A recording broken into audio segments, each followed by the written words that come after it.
எல்லாருக்கும் வணக்கம். இன்னைக்கு பலா காய் வச்சு, அதாவது பலா பிஞ்சு இருக்கு இல்லையா, அதில் வந்து பொரியல் எப்படி செய்கிறதுன்னு பார்க்கலாம். இந்த பலாக்காய் பிஞ்சு அப்படிங்கிறது வந்து பழுக்காமல் முந்தின ஸ்டேஜில் இருக்கும்.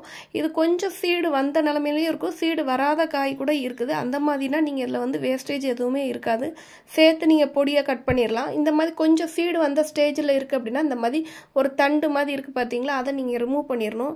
இல்லைன்னா அது வந்து சட்டுன்னு வேகாது, உங்களுக்கு வயிறு வலி கொடுக்கும். ஸோ அதனால் அதை ரிமூவ் பண்ணிவிட்டு இதை இந்த மாதிரி சின்ன சின்ன பீசஸாக கட் பண்ணிக்கோங்க.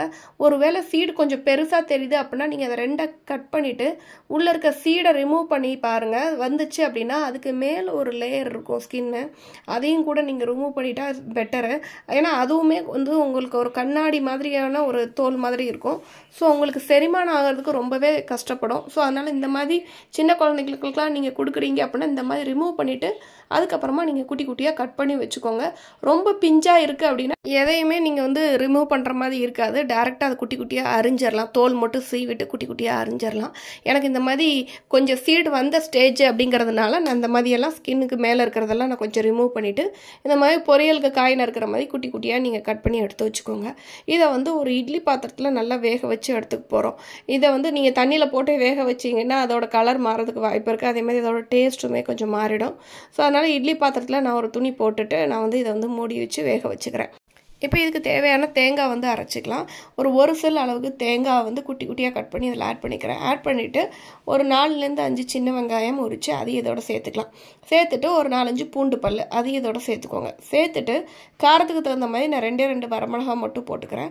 போட்டுட்டு இதுக்கு தேவையான சீரகம், ஒரு அரை ஸ்பூன் அளவுக்கு சீரகம், இதை எல்லாத்தையுமே தண்ணி விடாமல் இந்த மாதிரி குறை நீங்கள் அரைச்சி எடுத்துக்கோங்க. இதுதான் பொரியலுக்கு தேவையான தேங்காய் மசாலா. இப்போ பாருங்கள், இது வெந்துருச்சான்னு பார்க்கல. இந்த மாதிரி நசுக்கி பார்த்தீங்க அப்படின்னா டக்குன்னு வெந்த மாதிரி இருக்கும்.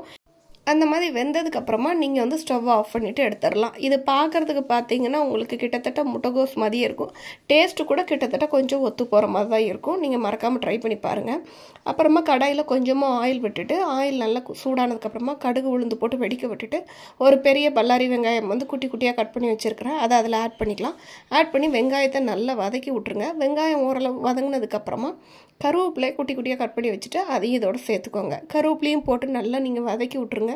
வதக்கி விட்டுட்டு நம்ம வேக வச்சு எடுத்துருக்குறோம் இல்லையா, அந்த பலாக்காய் சின்ன சின்னதாக கட் பண்ணி வேக வச்சு எடுத்தோம் இல்லையா, அதை வந்து இதில் வந்து அப்படியே டேரெக்டாக இதில் ஆட் பண்ணிக்கலாம்.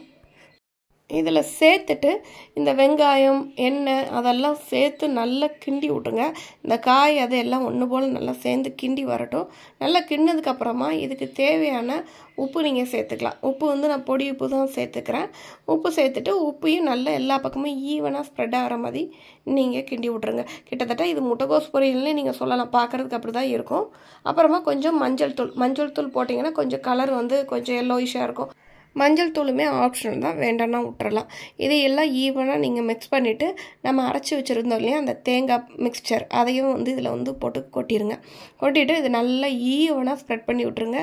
நம்ம போட்டிருக்க உப்பு, மஞ்சள், அப்புறம் இந்த மசாலா எல்லாமே ஒன்று போல் சேரணும். இல்லைன்னா ஒரு பக்கம் உப்பாக இருக்கும், ஒரு பக்கம் உப்பு இல்லாத மாதிரி நல்லா இருக்காது. ஸோ ஈவனாக நீங்கள் கிண்டி விட்டுட்டு தேங்காயோட பச்சை வாடை போகணும், அந்த அளவுக்கு நீங்கள் நல்லா வதக்கி விட்டுட்டீங்க அப்படின்னா சூப்பரான பலாக்காய் பொரியல் செமையாக ரெடி ஆயிடுச்சுங்க. சாம்பார் சாதம், ரசம் சாதத்தோடு சாப்பிட்றதுக்கு ரொம்பவே அருமையாக இருக்கும். மறக்காமல் நீங்கள் உங்கள் வீட்டில் ட்ரை பண்ணி பாருங்கள். பிடிச்சிருந்தால் நம்ம சேனலை சப்ஸ்கிரைப் பண்ணுங்கள். தேங்க்ஸ் ஃபார் வாட்சிங்.